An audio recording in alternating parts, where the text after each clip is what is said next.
So, your Hyundai N's upper engine mount keeps failing. The real cause isn't the part that's breaking. It's your lower engine mount allowing too much movement. That factory upper mount on the passenger side is a soft, liquid-filled part.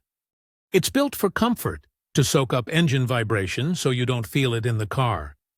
The problem is, it lets that 2.0-liter turbo engine rock back and forth a lot, especially when you lose traction and get wheel hop.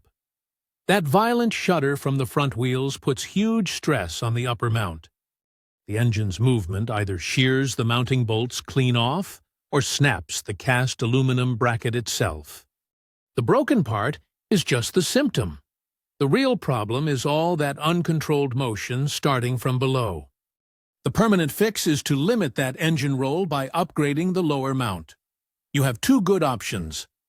The first is to just install stiffer polyurethane bushings into the factory lower mount. Brands like Powerflex offer these, and you'll want to look for a hardness rating, or durometer, between 60A and 80A.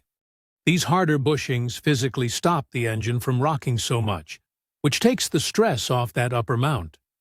For many drivers, this is all you need to do.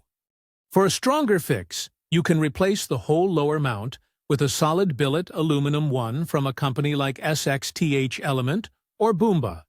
A billet mount almost completely stops wheel hop by locking the engine in place. You might feel a little more vibration at idle, but the engine will feel much more connected to the car. Either way, you're fixing the cause, not just the symptom.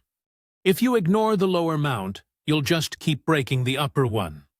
So before you buy another factory part, check the lower mount first.